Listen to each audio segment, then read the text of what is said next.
Hello, guys. Welcome back to another episode of Bobcat Corner. This is episode 11.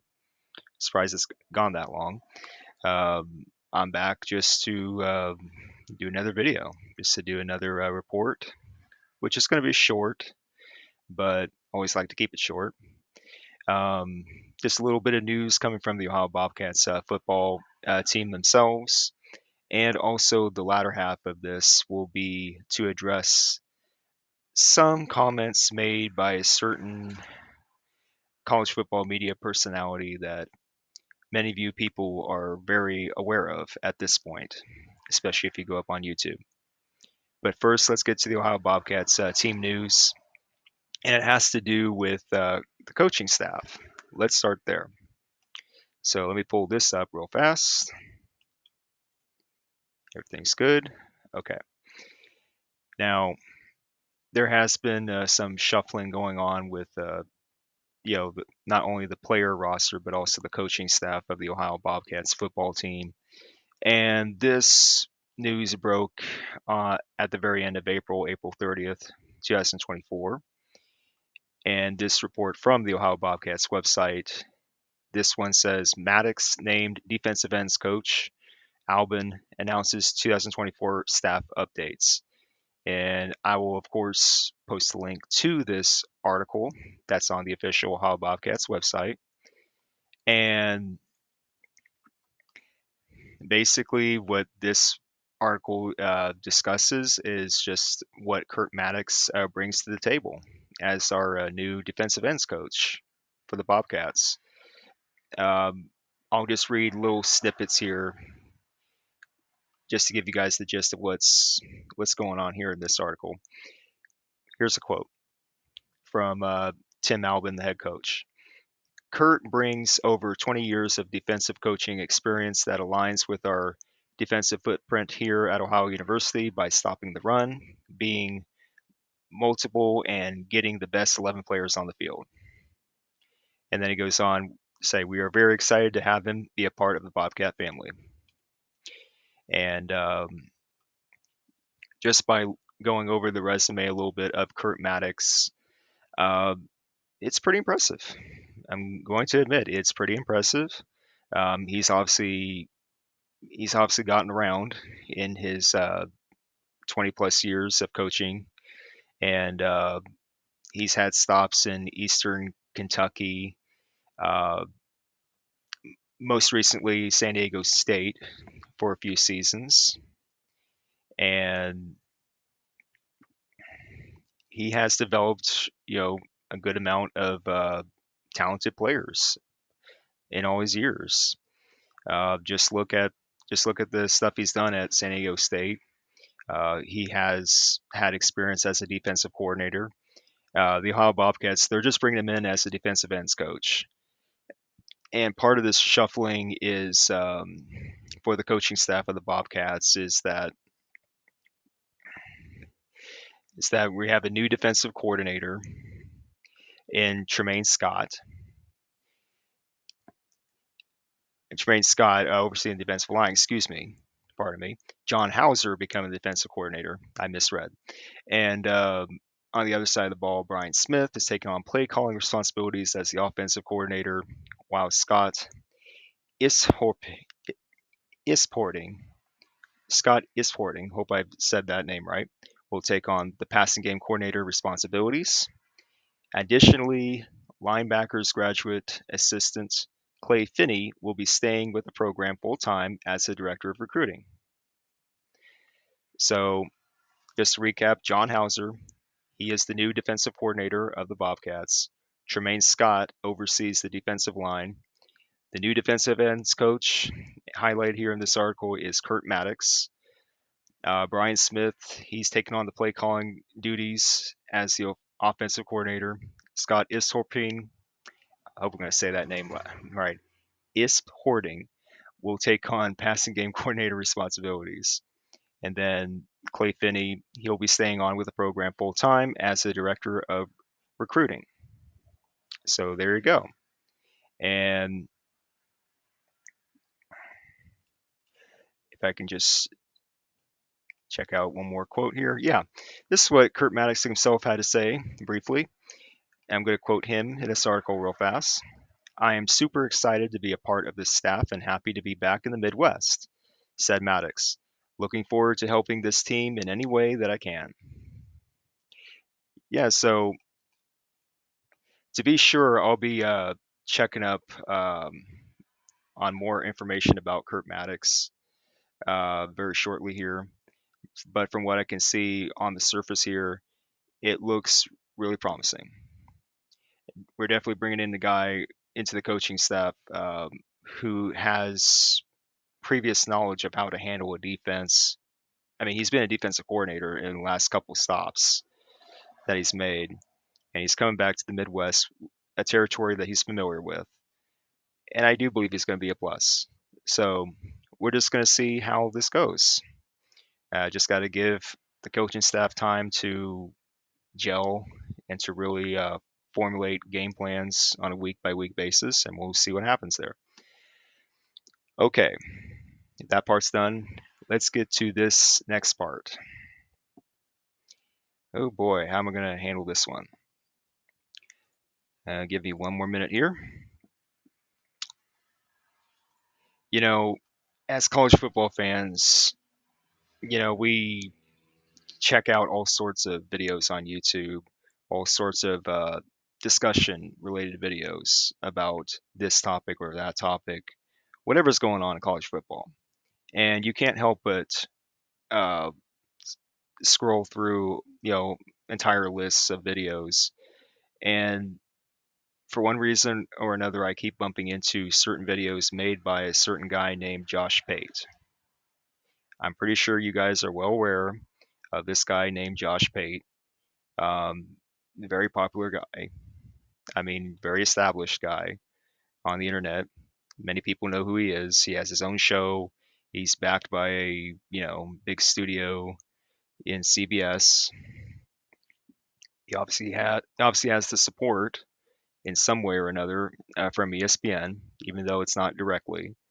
Um, he's had conversations with, other, media personalities like Paul Feinbaum, for example. So Josh Pate, he gets around. He obviously makes the rounds you know, as a media guy, and he has his own takes on what's going on in college football, just like you or I would.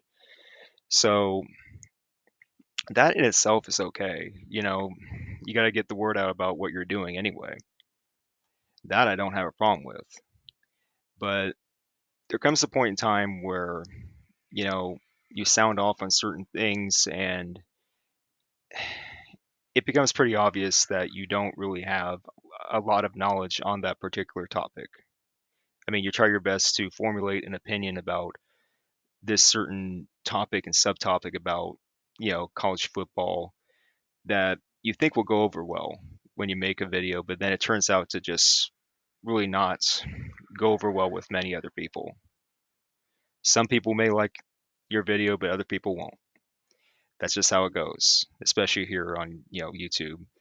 But anyway, with Josh Pate, without, you know, making this a long-winded kind of thing, you know, this is going to be like my response in some way to what Josh Pate recently said about G5 conferences in general. The subject of the college football playoff and should G5 conferences have a seat at the table, it was inevitably brought up, and Josh Pate recently suggested that there should be like, and he wasn't the only one who said this, but he was like one of many who were suggesting, oh, maybe we should have a G5 only playoff. And if you guys recall, I said that I'm firmly in support of that. I firmly support that. So technically what Josh Pate is saying is that he's suggesting that as well. The problem is how Josh Pate goes about formulating his opinion about that. How should I say this? He comes from a perspective of, oh, he loves everything college football and he does this or that, but you know, it's painfully obvious that he has this kind of bias being pointed towards the power conferences. Of course, he won't admit that, but that's what he does. He has this personal ranking system about how he ranks teams 1 through 25 during the regular season. And honestly, every time I see those videos of his, I just think it's a bunch of baloney. That's just my honest opinion. But anyway, what Josh Pate said about G5 conferences needing a seat at the table, at the college football playoff. And then, of course, he goes around and says, "Oh, why can't the G5 have their own thing? Why can't they have their own postseason tournament?"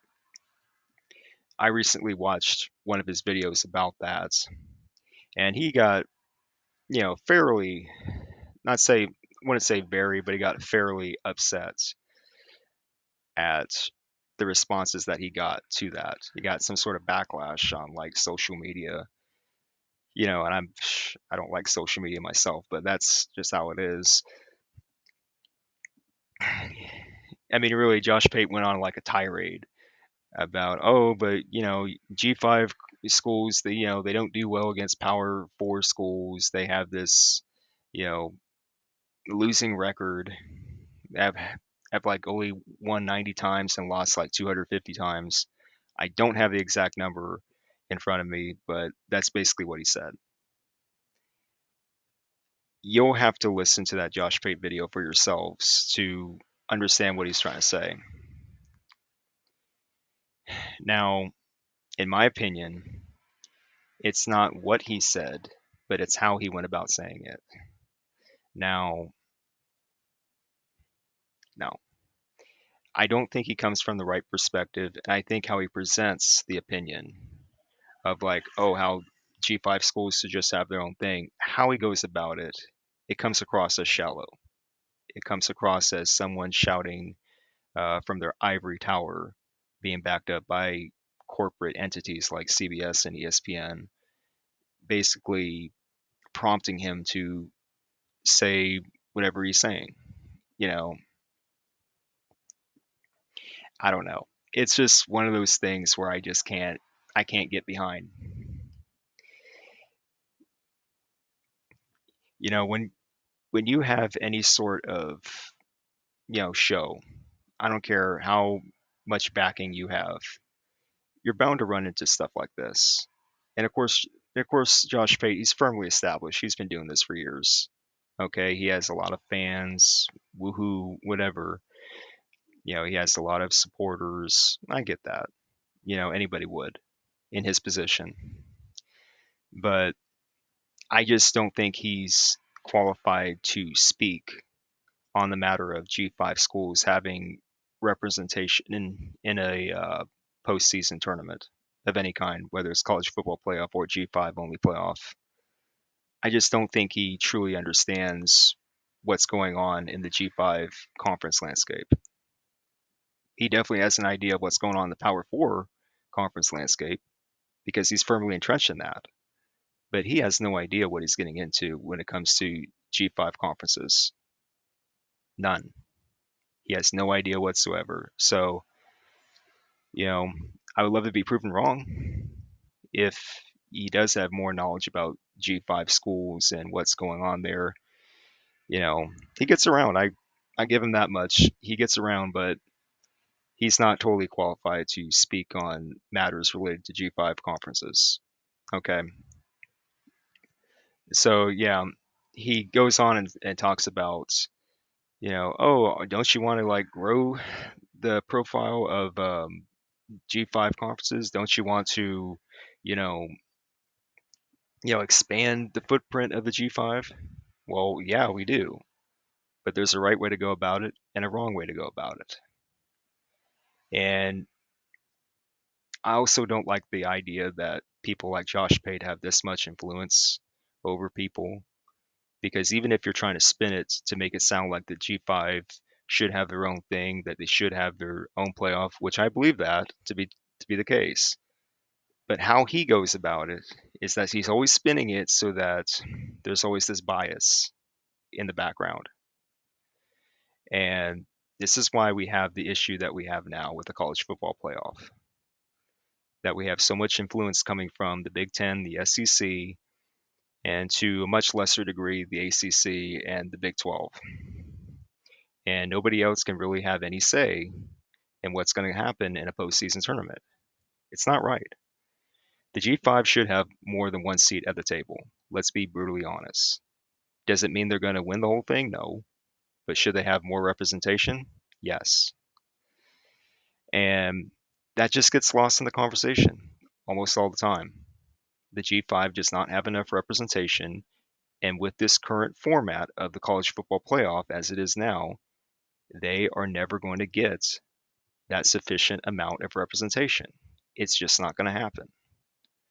So, and I worry, in my opinion, again, I worry that if we have a scenario where we have 3 G5 conference champions, count them, 3, at least 3 G5 conference champions that are undefeated 13-0, and you're going to try to tell people with a straight face that only one of them can get in to the college football playoff, that is going to raise a ton of red flags to people like me, because it's clearly telling the masses that the G5 doesn't matter.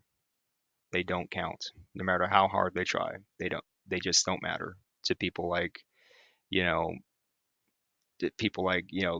Greg Sankey or Tony Petitti or whoever's running the college football playoff selection committee, which is a joke. It's a